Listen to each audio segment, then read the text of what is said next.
Hello everyone, this is Aditi Sharma and welcome back to Chanakyam coaching Guru. Indian economy की series में हमारा आज second lesson होने वाला है, जिसमें कि हम लोग सेक्टर्स ऑफ इकोनॉमी को डिस्कस करने वाले हैं। हमारा जो फर्स्ट सेशन था उसमें हमने डिस्कस किया था बेसिक्स ऑफ इकोनॉमिक्स, जिसमें कि हमने वेरियस काइंड ऑफ एस्पेक्ट्स देखे थे, जहाँ की जिसमें कि हमने देखा था आपके माइक्रो इकोनॉमिक्स क्या है, मैक्रो इकोनॉमिक्स क्या है। आपके पास father of economics Adam Smith है, उनको फादर ऑफ इकोनॉमिक्स क्यों कहा जाता है। तो अगर आपने वो सेशन नहीं देखा है, आप लोग पहले उस सेशन को देखिएगा एंड सीरीज वाइज आप लोग चलेंगे, तभी आपके लिए पढ़ाई बेनिफिशियल रहेगी। ये चीज़ पढ़ना आपके लिए बेनिफिशियल रहेगा, बिकॉज यहाँ पे कंप्लीट सीरीज हम आप लोगों के लिए लेकर आए हैं। So without wasting any more time, सबसे पहले हम लोग डिस्कस करते हैं कि सेक्टर्स ऑफ इकोनॉमी आपके पास क्या होते हैं, या फिर सेक्टर्स ऑफ इकोनॉमी को देखने से पहले मैं आपको बता दूं कि इकोनॉमी एंड इकोनॉमिक्स दो चीज़ें हैं। एक है इकोनॉमिक्स, एक है आपके पास इकोनॉमी। तो इन दोनों में बेसिक डिफरेंस क्या रहता है। देखिए बच्चों, पिछले कल हमने जो सेशन देखा था उसमें हमने देखा था कि इकोनॉमिक्स क्या है। इकोनॉमिक्स हमारे पास जितने भी हमारी हम कह सकते हैं जो भी हम एक्टिविटीज़ करते हैं धन को कमाने के लिए, हमारी अनलिमिटेड वांट्स को फुलफिल करने के लिए, वो सारा का सारा जो भी हम देखते हैं उसको हम इकोनॉमिक्स में लेते हैं। ठीक है जी। और इकोनॉमिक्स को एज अ पर्टिकुलर हम कह सकते हैं सब्जेक्ट लिया जाता है। ठीक है। और जो आपकी इकोनॉमी होती है, इकोनॉमी में इन सभी चीज़ों को जो भी हम इकोनॉमिक्स में पढ़ते हैं वो सारी चीज़ों का प्रैक्टिकल इंप्लीमेंटेशन किया जाता है, प्रैक्टिकली हम देखते हैं। इकोनॉमी हम कह सकते हैं कि हमारे पास दृश्य रूप में मौजूद है, कि जितनी भी हम रियल लाइफ में जो काम करते हैं, जो एक्टिविटीज़ हमारी होती है, वो हमारी इकोनॉमी के पार्ट होते हैं। और जब हम उनको स्टडी करते हैं तो जहाँ वो स्टडी किया जाता है वो हमारा इकोनॉमिक्स कहलाता है एज अ सब्जेक्ट। ठीक है जी। तो यहाँ पे आपके पास जब हम इकोनॉमी की बात करते हैं बेटा, तो इकोनॉमी में हमारे कुछ सेक्टर्स पाए जाते हैं। और ऐसा नहीं है कि ये सेक्टर सिर्फ इंडियन इकोनॉमी के हैं। जितनी भी आपके पास विश्व में इकोनॉमीज है, जितनी भी हमारी अर्थव्यवस्थाएं हैं, उन सब के यही सेक्टर्स होते हैं आपके पास। और जब हम इन सेक्टर्स को पढ़ेंगे तो आपको ये फील होगा कि ये सेक्टर्स ही आपके पास इकोनॉमी की कहीं ना कहीं ग्रोथ को भी बताते हैं, डेवलपमेंट को बताते हैं, कि किस तरीके से इकोनॉमी आपके पास बेसिक से स्टार्ट होकर आपके एडवांस लेवल तक जाती है, यानी कि अल्प विकसित से आपके विकसित स्तर तक जाती है। तो ये सेशन आप लोगों के लिए देखना बहुत ज़्यादा हेल्पफुल है, बिकॉज यहाँ पे मैं आप लोगों को जितने भी ये सेक्टर्स है उसके क्या क्या कंट्रीब्यूशन है इंडियन इकोनॉमी में, स्पेशली कितना कितना ग्रॉस वैल्यू एडेड में इनका योगदान रहता है, वो चीज़ें भी हम यहाँ पे डिस्कस करने वाले हैं।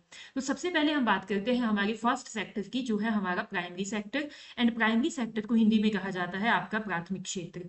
अब देखिए, इसमें पढ़ने से अच्छा है मैं आप लोगों को डायरेक्टली समझा देती हूँ कि आपका जो प्राइमरी क्षेत्र है ना बेटा, जब हमारी इकोनॉमी स्टार्ट होती है, कोई भी विश्व आप ये सोचिए कि हम बिल्कुल बेसिक लेवल पे हैं। तो बेसिक लेवल पे आपकी क्या होता है, ना तो किसी भी प्रकार का कोई उद्योग होता है, ना तो कोई सर्विस होती है, ना ही कोई किसी प्रकार का आप कह सकते हैं कि सेवा क्षेत्र होता है। ठीक है जी। सर्विस सेक्टर मतलब जैसे बैंकिंग की सुविधा हो गई, आपके पास हॉस्पिटल्स की सुविधा हो गई, ये सारी सुविधाएं नहीं होती है। जब बिल्कुल बेसिक से इकोनॉमी स्टार्ट होती है ना, तो क्या होता है, लोगों के पास सिंपली पहला काम होता है अपने खाने का प्रबंध करना। और वो खाने पीने का प्रबंध कहाँ से होता है, वो होता है आपके पास आपके एग्रीकल्चर से। ठीक है जी। तो हमारा जो ये प्राइमरी सेक्टर है, प्राइमरी सेक्टर डील करता है हमारे बिल्कुल प्राइमरी रिसोर्सेज के साथ, कि सबसे पहले लेवल पे हम क्या करेंगे अपनी आवश्यकताओं को फुलफिल करने के लिए। तो इसमें आता है, सबसे पहले हम बात करते हैं एग्रीकल्चर की। एग्रीकल्चर के साथ साथ अब देखिए, जैसे कि हमारी फिशिंग होती है, फिशिंग मतलब मछली पालन आदि।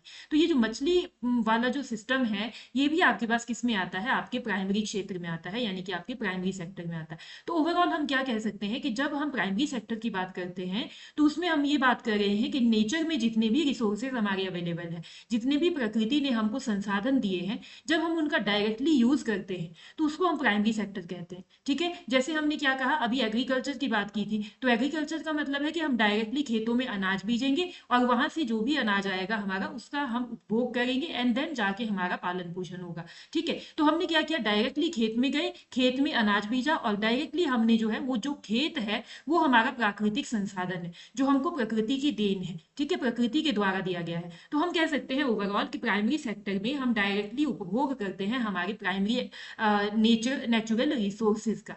ठीक है। तो जितनी भी यहाँ पे आप देख सकते हैं एक्टिविटीज यहाँ पे दी गई है, फार्मिंग है, फिशिंग है, माइनिंग है, फॉरेस्ट्री है, ये सारी की सारी जितनी भी एक्टिविटीज आती है ये हमारे प्राइमरी क्षेत्र में आती है। और यहाँ पे देख सकते हैं आप लोग कि the primary sector includes all activities that involve the direct use of natural resources, यानी कि जो कि प्राकृतिक संसाधनों का जहाँ डायरेक्टली यूज किया जाता है। यहाँ पे आपके लिए बिल्कुल ये बाइलिंगुअल ही हमने लेकर आए हैं, जिससे आपको कोई भी दिक्कत ना हो, हिंदी एंड इंग्लिश दोनों मीडियम में आप लोगों को ये अवेलेबल हो जाएगा। ठीक है जी। अब यहाँ देखिए, it forms the foundation of the economy, यानी कि फाउंडेशन ऑफ इकोनॉमी, यानी कि आपके पास जो इकोनॉमी का बेस तैयार करता है। अब डायरेक्टली जब मैंने आपको बताया कि इकोनॉमी जब स्टार्ट होगी तो सीधा हम डेवलप नहीं हो जाएंगे, हमको धीरे धीरे स्टार्ट करना पड़ेगा, तब जाके हमारा डेवलपमेंट आगे चल के होगा। ठीक है जी। एंड उसके बाद देखिए, this sector is mostly labour intensive. Labour intensive का मतलब होता है बेटा ऐसा क्षेत्र जहां पे लेबर का ज्यादा इस्तेमाल किया जाता है। इंटेंसिव का मतलब ही है, अगर आप बोलते हैं कैपिटल इंटेंसिव, तो उसका मतलब है आपके पास कि कैपिटल का ज्यादा यूज किया जाएगा, पूंजी का ज्यादा यूज किया जाएगा। लेकिन यहाँ पे हम प्राइमरी सेक्टर की बात करते हैं, यानी कि एग्रीकल्चर की बात कर रहे हैं, और बाकी फिशिंग, फार्मिंग, ये सारी चीजों की बात कर रहे हैं, तो वहां पे हमको पता है कि हम ज्यादा यूज लेबर का करते हैं। तो इसी वजह से आपका जो ये फर्स्ट सेक्टर है ये आपका लेबर इंटेंसिव सेक्टर कहलाएगा। एग्जामिनेशन पॉइंट ऑफ व्यू से ये जो छोटे छोटे पॉइंट्स होते हैं आपके पास, इनको हम की वर्ड्स बोलते हैं। ये की वर्ड्स आपके मोस्ट इंपॉर्टेंट होते हैं, आपको ध्यान रखने होते हैं। ठीक है जी। जैसे कि आपका फाउंडेशन ऑफ इकोनॉमी है, आपका लेबर इंटेंसिव है, नेचुरल रिसोर्सेज का डायरेक्टली यूज किया जाता है। तो ये सारी चीजें आपके पास किस में आती है, आपकी प्राइमरी सेक्टर में आती है। यहाँ पे आप लोग देख सकते हैं हिंदी में भी बिल्कुल अच्छे से यहाँ पे एक्सप्लेन किया गया है कि प्राथमिक क्षेत्र में बस सभी गतिविधियां आती हैं जो प्राकृतिक संसाधनों का प्रत्यक्ष उपयोग करती है। यह क्षेत्र विशेष रूप से विकासशील देशों की आर्थिक रीढ़ होता है, यानी कि विकासशील देशों में जो कि आपके डेवलपिंग कंट्रीज होती है, वहाँ मेजरली जितना भी काम होता है वो आपका इन एग्रीकल्चर सेक्टर या फिर आपके प्राइमरी सेक्टर के द्वारा ही किया जाता है। ठीक है जी। ये देखिए, श्रम की अधिक आवश्यकता होती है यहाँ पे, तो इसी वजह से इसको हम क्या कहते हैं, लेबर इंटेंसिव कहते हैं। और आगे आप देख सकते हैं इसके कुछ एग्जांपल्स दिए गए हैं, जैसे कि कृषि है, पशुपालन है, मछली पालन है, खनन है, वन उद्योग है। तो ये जितने भी एक्टिविटीज आप देख पा रहे हैं, इसको हम डायरेक्टली यूज करते हैं प्रकृति के द्वारा। ठीक है जी। तो ये आपके पास क्या कहलाएगा, आपका प्राइमरी सेक्टर कहलाएगा। अब हम बात करते हैं बेटा अपने सेकेंडरी सेक्टर की, जिसको हम बोलते हैं द्वितीयक क्षेत्र। और जो द्वितीयक क्षेत्र है, अब देखिए इकोनॉमी जब आपके प्राइमरी सेक्टर से थोड़ी सी ज्यादा डेवलप हो जाती है, हम कहते हैं कि इकोनॉमी में थोड़ा सा ज्यादा विकास हो रहा है, तो जब वो ज्यादा विकास होगा उसमें उस वक्त क्या होगा, आपके पास नई नई इंडस्ट्रीज आने स्टार्ट हो जाएगी। ठीक है। अब आपके पास क्या है, जब इंडस्ट्रीज आ जाएगी तो जितना भी आपके पास जो आपने उत्पादन किया था ना प्राइमरी क्षेत्र में, यानी कि कृषि क्षेत्र में उत्पादन किया था वस्तुओं का, उसको इस द्वितीयक क्षेत्र में, इस सेकेंडरी क्षेत्र में यूज किया जाएगा एज अ रॉ मटेरियल, यानी कि कच्चे माल के रूप में यूज किया जाएगा।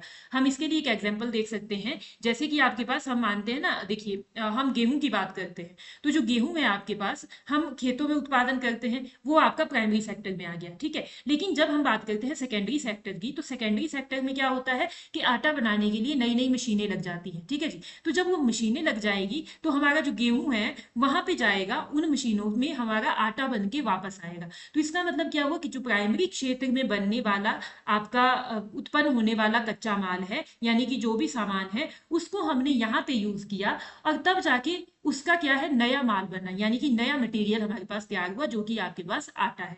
ठीक है। तो हम सिंपली कह सकते हैं कि जो सेकेंडरी सेक्टर है हमारा, यहाँ पे प्राइमरी सेक्टर की जितनी भी वस्तुएं होती है उनको as a raw material use किया जाता है, और दोबारा से उनको बना के प्रोसेस करने के बाद में एक नई आइटम यहाँ पे फाइनल गुड को निकाला जाता है, जिसको हम बोलते हैं सेमी फिनिश्ड प्रोडक्ट्स, या फिर आपका फिनिश्ड प्रोडक्ट हम इसमें बना सकते हैं। ठीक है जी। तो ये आपके पास है आपका सेकेंडरी सेक्टर, जिसमें ओवरऑल मैंने आपको बताया कि नई चीजें बनानी है, और नई चीजें बनाएंगे तो इसका मतलब ये किससे संबंधित है, ये आपके मैन्युफैक्चरिंग एंड प्रोसेसिंग से संबंधित, यानी कि आपके पास कच्चे माल को अब आपने तैयार माल में परिवर्तित करना है, यानी कि नई नई इंडस्ट्रीज से संबंधित। जब भी हम इंडस्ट्रियल सेक्टर की बात करेंगे, इसका मतलब हम अपने सेकेंडरी सेक्टर की बात कर रहे हैं। ठीक है जी। तो आई होप आप सभी को ये पॉइंट समझ में आ रहे होंगे, बहुत इंपॉर्टेंट पॉइंट है, आपको ये छोटे छोटे कीवर्ड्स आपको पता होने चाहिए कि क्या डिफरेंस है आपके प्राइमरी सेक्टर में एंड क्या डिफरेंस है आपके सेकेंडरी सेक्टर में। ठीक है जी। तो यहाँ पे आप देख सकते हैं कि secondary sector is the sector which involves manufacturing and processing. It converts raw material into finished और सेमी फिनिश्ड प्रोडक्ट्स, यानी कि इस क्षेत्र में कच्चे माल को तैयार उत्पादों में बदलने का कार्य किया जाता है। ठीक है ना। उसके बाद है also known as industrial sector, जैसे कि मैंने आपको बताया कि इंडस्ट्रियल सेक्टर भी इसको कहा जाता है। And it promotes industrialisation and generates employment. ये यानी कि ये जो है इंडस्ट्रियलाइजेशन को, औद्योगिकरण को बढ़ावा देता है, और औद्योगिकरण से क्या होता है, एम्प्लॉयमेंट आता है, यानी कि आपके पास रोजगार मिलता है लोगों को। अब देखिए बेटा, एम्प्लॉयमेंट से अगर आपके पास जो इंडस्ट्रियलाइजेशन है उससे एम्प्लॉयमेंट कैसे मिलेगा, अगर आपके पास नए नए उद्योग लगते हैं आपके इलाके में, ठीक है, तो वहां पे क्या है, उन उद्योगों में काम करने के लिए वर्कर की आवश्यकता होगी, लोगों की आवश्यकता होगी। तो लोग, अब ऐसा तो नहीं है कि इंडस्ट्री आपके एरिया में लगी और काम करने के लिए लोग जो है विदेशों से मंगवा दिए, ठीक है, तो उस इंडस्ट्री में काम करने के लिए जो लोग होंगे वो भी अपने इलाके से ही मोस्टली लिए जाएंगे। तो इट मीन्स क्या है, जो लोग बेरोजगार थे उनको वहां पे रोजगार मिल गया। इट मीन्स आपका इंडस्ट्रियलाइजेशन होने की वजह से एम्प्लॉयमेंट जनरेशन हो गया। ठीक है जी, तो ये है आपके पास सेकेंडरी सेक्टर। अब देखिए यहाँ पे आपके पास कंप्लीटली जितने भी एग्जांपल्स दिए गए हैं, ये देखिए जितनी भी यहाँ पे इंडस्ट्रीज दी गई है, ये सारी की सारी आपकी किस में आती है, सेकेंडरी सेक्टर में आती है, जिसमें आपका लोहा व इस्पात उद्योग, निर्माण कार्य, कपड़ा उद्योग, खाद्य प्रसंस्करण, ये सारी चीजें आपकी कहाँ आएगी, आपकी सेकेंडरी सेक्टर में आएगी। मेजरली ध्यान रखना है कि सेकेंडरी सेक्टर आपका इंडस्ट्री से संबंधित है, जहाँ पे कच्चे माल को तैयार माल के रूप में बनाया जाता है, यानी कि रॉ मटेरियल को फिनिश्ड गुड्स के रूप में बनाया जाता है। क्लियर है? एंड देन हम बात करते हैं हमारे थर्ड सेक्टर की, विच इज टर्शियरी सेक्टर। और टर्शियरी सेक्टर हमारा क्या है, तीसरा इंपॉर्टेंट सेक्टर है हमारी इकोनॉमीज का। अब देखिए, जब हमारे पास जो इकोनॉमीज है ना, आपकी क्या हुई, आपका इंडस्ट्रियलाइजेशन हो गया, आपके पास जो आपका कृषि क्षेत्र हो गया, लेकिन अब क्या है, अब लोग जो है ज्यादा से ज्यादा प्रेफरेंस देने लगे हैं किसको, सर्विस सेक्टर को, आपकी सेवा क्षेत्र को। सेवा क्षेत्र में आता है जैसे आपके पास क्या है, आपकी बैंकिंग की सुविधाएं हो गई, ठीक है, और आपके पास बाकी कोई दूसरी सुविधाएं हो गई, ठीक है जी, जिसमें आपके पास हम कह सकते हैं जो ये तृतीय क्षेत्र है या फिर आपका टर्शियरी सेक्टर है ना, ये आपके पास फैसिलिटीज प्रोवाइड करवाता है आपके प्राइमरी और सेकेंडरी सेक्टर के लिए। ठीक है, फैसिलिटीज कैसे प्रोवाइड करवाएगा, यानी कि हम सिंपल, अगर मैं सिंपल लेमैन लैंग्वेज में आपको बताऊं, तो इसमें हम ये कह सकते हैं कि जो तृतीय क्षेत्र है ना, ये प्राइमरी सेक्टर और जो हमारा सेकेंडरी सेक्टर है, इसके लिए बहुत ज्यादा इंपॉर्टेंट है। इसके बिना प्राइमरी और सेकेंडरी सेक्टर की बात थोड़ी सी नहीं बनेगी। क्यों नहीं बनेगी, क्योंकि अब देखिए, मान लीजिए हम बात कर रहे हैं इंडस्ट्रीज की, एक इंडस्ट्री है जहां पे आपके पास आटा बनाया जाता है, ठीक है जी। अब इंडस्ट्रीज के पास क्या है, इंडस्ट्री तो लगा दी, लेकिन वहां पे ट्रांसपोर्टेशन की कोई सुविधा है ही नहीं, ठीक है जी। और जो ये ट्रांसपोर्टेशन वाली सिस्टम आता है ना, इसी को हम क्या कहते हैं, आपका सर्विस सेक्टर कहते हैं। मतलब आपके पास कुछ भी हो गया, हॉस्पिटल की फैसिलिटीज हो गई आपके पास, चाहे बैंकिंग की सुविधाएं हो गई, चाहे आपकी ट्रांसपोर्टेशन की सुविधाएं हो गई, चाहे आपकी एजुकेशन की जितने भी स्कूलिंग वगैरह ये सारी सुविधाएं हो गई, ये आपके पास किस में आएगी, आपकी ये तृतीय क्षेत्र में आती है, ठीक है जी। तो अब देखिए, मान लीजिए हम बात कर रहे थे हमारी आटा इंडस्ट्री की। अब इंडस्ट्री तो हमारे पास लग गई, लेकिन हमारे पास ट्रांसपोर्टेशन की फैसिलिटी है नहीं। अब जो भी इंडस्ट्री में आटा बनाया जाएगा, अब खुद सोचिए, अगर ट्रांसपोर्टेशन ही नहीं है तो उस आटे को हम एक जगह से दूसरी जगह पे कैसे भेजेंगे, नहीं भेज पाएंगे। जितना भी हमने बनाया है, अब उसको खुद तो कंज्यूम नहीं कर पाएंगे ना पूरा का पूरा। इट मीन्स वहां पे हमें क्या हो जाएगा, डिफिकल्टीज का सामना करना पड़ेगा। तो इसी वजह से हम कहते हैं कि जो ये तृतीय क्षेत्र है, यानी कि टर्शियरी सेक्टर है, जब यहाँ पे अच्छे से काम होगा तो इससे क्या होगा, फैसिलिटीज मिलेगी आपके प्राइमरी सेक्टर को भी और आपके सेकेंडरी सेक्टर को भी। अब मान लीजिए वहां उस इंडस्ट्री के आगे हमारा रोड अच्छे से बन जाता है, ट्रांसपोर्टेशन की पूरी फैसिलिटीज आ जाती है, तो आपको खुद पता है कि इंडस्ट्री का कितना डेवलपमेंट हो जाएगा, उनका कितना आपके पास जो कॉस्ट है बच जाएगी, आपके जो वो ट्रांसपोर्टेशन में पहले देते थे। ठीक है जी, मतलब कि आपके पास क्या था, जितना भी हमने अभी तक पढ़ा, ओवरऑल हम कह सकते हैं कि प्राइमरी सेक्टर आपके पास क्या है, कृषि से संबंधित है, जिसमें कि डायरेक्टली हम नेचुरल रिसोर्सेज का यूज करते हैं। एंड सेकेंडरी सेक्टर हमारा क्या है, उद्योगों से संबंधित है, जिसमें कि प्राइमरी सेक्टर के जो वस्तुएं होती है उसको एज अ रॉ मटेरियल, कच्चे माल के रूप में यूज किया जाता है, और देन जाके आगे हमारा तैयार माल निकलता है, यानी कि हमारा मैन्युफैक्चर्ड गुड्स निकलती है, फाइनल गुड्स निकलती है। ठीक है जी। एंड टर्शियरी सेक्टर क्या है, इन दोनों ही सेक्टर को सुविधाएं प्रोवाइड करवाता है, ताकि इनको कोई समस्याओं का सामना ना करना पड़े। इसमें हमारा सेवा क्षेत्र आता है। ठीक है जी। अब यहाँ पे आप पढ़ सकते हैं कि जब the tertiary sector provide services instead of goods, ये जो है सर्विसेज देता है, सेवाएं देता है, गुड्स नहीं देता। ठीक है जी, ये चीजें हैं इसमें। अब देखिए, यह प्राथमिक व द्वितीय क्षेत्रों की सहायता प्रदान करता है, एंड आधुनिक अर्थव्यवस्थाओं में यह सबसे तेजी से बढ़ने वाला क्षेत्र है। बिल्कुल सही बात है कि आज की डेट में जो ये क्षेत्र है ना बेटा, ये सबसे ज्यादा तेजी से गति कर रहा है। और आपको खुद पता है कि आज की डेट में लोग भी मोस्ट ऑफ द टाइम, आपको खुद पता है कि एग्रीकल्चर में काम करने के बजाय लोग ये प्रेफर करते हैं कि हमको जॉब लेनी है, ठीक है जी, हमको सेवा क्षेत्र में जाना है। तो वही आपके पास दिखा सकता है, इसी से आप समझ सकते हैं कि हमारी सेवा क्षेत्र का कितना ज़्यादा इंपॉर्टेंस है आज की डेट में, ठीक है। तो इसी से संबंधित इस सेवा क्षेत्र को ही अगर हम थोड़ा सा आगे देखें, फिलहाल आप यहाँ देख लीजिएगा, टर्शरी सेक्टर में जितनी भी ये यहाँ पे फैसिलिटीज दिखाई गई है ना, वो सब की सब आपकी किस में आती है, आपकी टर्शरी सेक्टर में आती है। यहाँ देखिए ट्रांसपोर्ट्स है, आपकी एडवर्टाइजिंग है, रिटेल्स है, एंड आपकी टीचिंग है, हेल्थ केयर है, होटल्स है, ये सारी की सारी चीजें आपकी किस में आएगी, आपके टर्शरी सेक्टर में आएगी।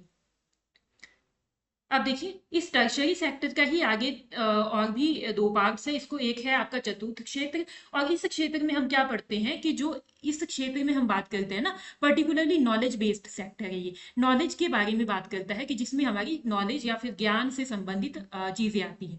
जैसे कि आपके पास हम बोल सकते हैं इसमें, जैसे आपका इंफॉर्मेशन टेक्नोलॉजी, ये टेक्नोलॉजी का ज्यादा नॉलेज होना, एंड रिसर्च, रिसर्च मतलब आपके पास जब हम अनुसंधान करते हैं, रिसर्च डेवलपमेंट होना, डाटा हैंडलिंग, ये सारी चीजें जो कि हमारी ज्ञान में वृद्धि करती है या फिर ज्ञान से संबंधित चीजें हैं, वो हमारी किस में आएगी, हमारी चतुर्थक क्षेत्र में आएगी। एंड उसके बाद में देखिए यहाँ पे आपके एग्जांपल्स दिए गए हैं, सॉफ्टवेयर का विकास एंड आपके वैज्ञानिक अनुसंधान, परामर्श, डाटा विश्लेषण, डाटा हैंडलिंग, ये सारी चीजें आपके पास किस में आएगी, इस चतुर्थक क्षेत्र में आएगी। एंड देन हमारे पास आता है पंचम क्षेत्र, क्वाइनरी सेक्टर। इसमें हमारे पास क्या आता है कि जितने भी हाई लेवल की जॉब्स है या फिर हाई लेवल की जितनी भी हमारी रेपुटेटेड हम कह सकते हैं, जैसे यहाँ पे आप देख सकते हैं सीईओ है, नीति निर्माण करता है, वरिष्ठ अधिकारी, वो सारी चीजें जो है किस में आती है, हमारी पंचम क्षेत्र में आती है, जो कि बिल्कुल high level decision making, policy making में आते हैं जो लोग, ठीक है, उसको हम क्या बोलते हैं, हमारे अपने पंचम क्षेत्र में हम लेते हैं, ठीक है जी। अब इसमें क्या है, नॉन प्रॉफिट एक्टिविटीज जैसे कि सोशल वर्क, यानी कि जिसमें ऐसी एक्टिविटीज जिसको कि आपके प्रॉफिट कमाने के लिए नहीं किया जाता है, जैसे कि सामाजिक कल्याण के लिए किया जाता है जो कार्य, वो भी हमारा इसी क्षेत्र में आता है, पंचम क्षेत्र में, ठीक है। तो आई होप आप सभी को ये सभी के सभी क्षेत्र यहाँ पे समझ में आ गए होंगे कि ये क्या है, आपके प्राइमरी सेक्टर क्या है, सेकेंडरी सेक्टर क्या है, टर्शरी सेक्टर क्या है, उसके बाद आपका जो नेक्स्ट के दो सेक्टर्स है ये आपके क्या क्या बताते हैं। अब देखिए यहाँ पे जितने भी बड़े बड़े पद है ना, ये आपके पास किस में आएंगे, इस पंचम क्षेत्र में आएंगे, ठीक है जी। तो ये सारी की सारी चीजें आपकी पंचम क्षेत्र में आती है।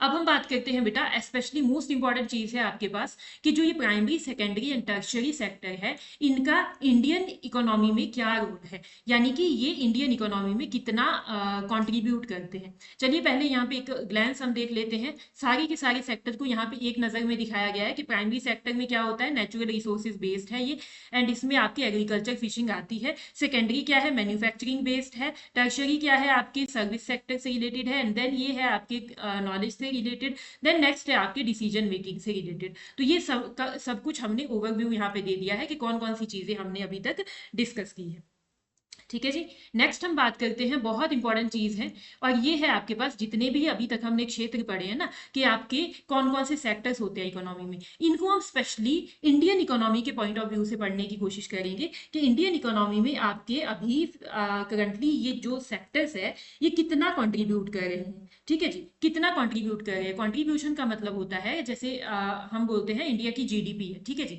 तो जीडीपी में आपका क्या योगदान है, या जीवीए, ग्रॉस वैल्यू एडिड में इनका क्या योगदान है। अब ये ग्रॉस वैल्यू एडिड क्या है, ये भी मैं आपको यहाँ पे अच्छे से बताने वाली हूँ, सो दैट आपको कोई भी कंफ्यूजन आगे चल के ना आए।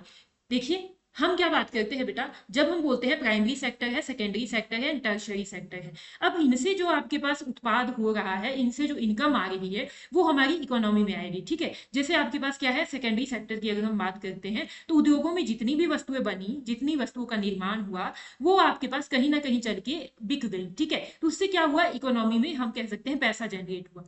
तो वो जो पैसा आएगा वो कंट्रीब्यूशन होगा हमारी इकोनॉमी के लिए। तो कितना कंट्रीब्यूशन देता है हर एक सेक्टर सेपरेटली, उसको हमको यहाँ देखना है, और इस कंट्रीब्यूशन को हम देखते हैं किसके अंडर, आपके जीवीए के अंडर, और इस जीवीए को हम कहते हैं आपका ग्रॉस वैल्यू एडिड, सकल मूल्य वर्धन, ठीक है जी, सकल मूल्य वर्धन या फिर ग्रॉस वैल्यू एडिड हम इसको कहते हैं।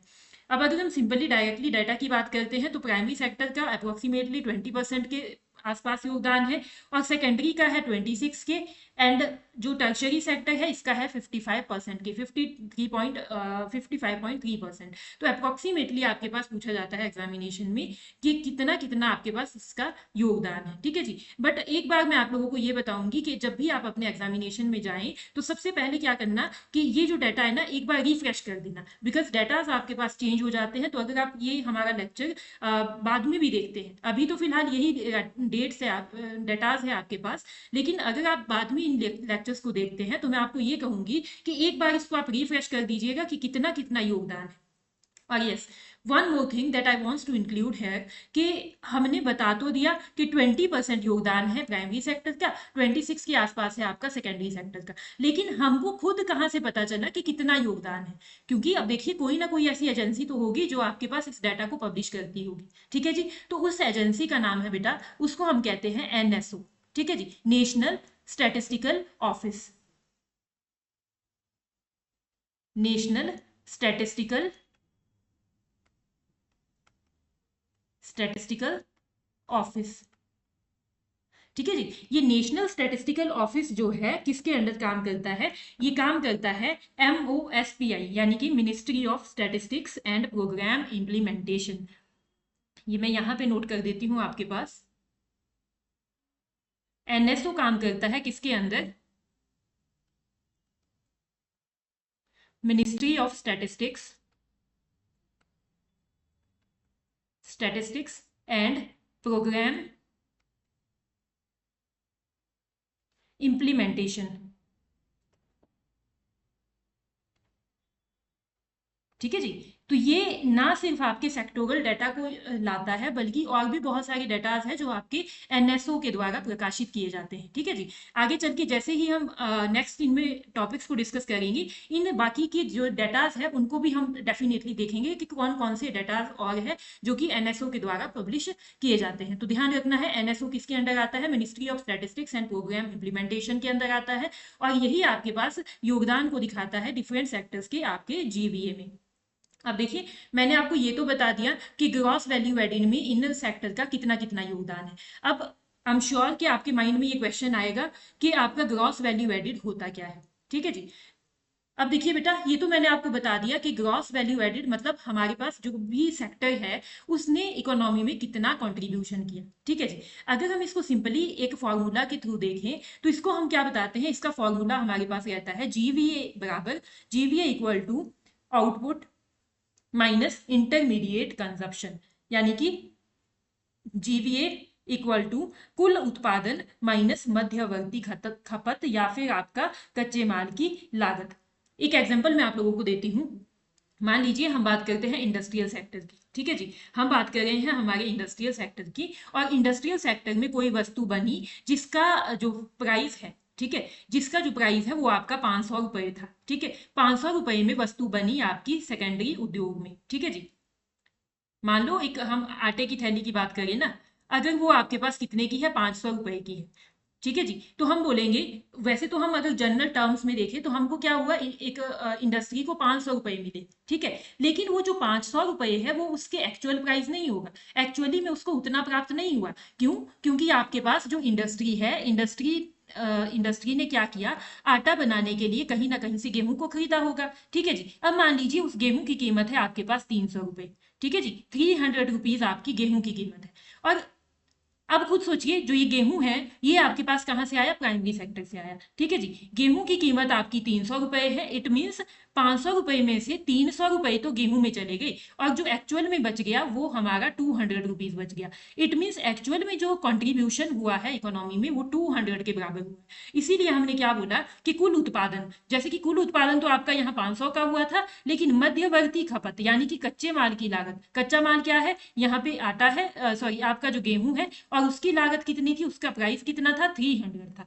तो 300 इसका प्राइस हो गया। अब जो टोटल आया उसको हम क्या कहेंगे? उसको हम कहेंगे जीवीए, यानी कि आपके पास जो टोटल आया वो आया 200, और ये 200 हमारा एक्चुअल योगदान होगा जीवीए में, ठीक है जी। इसको हम बोलते हैं ग्रॉस वैल्यू एडेड, कि आपकी जो इंडस्ट्रियल सेक्टर है उसने 200 रुपये के बराबर ग्रॉस वैल्यू ऐड की है, हमारी जीवीए में कितनी वैल्यू ऐड की है? 200 के बराबर वैल्यू ऐड की है।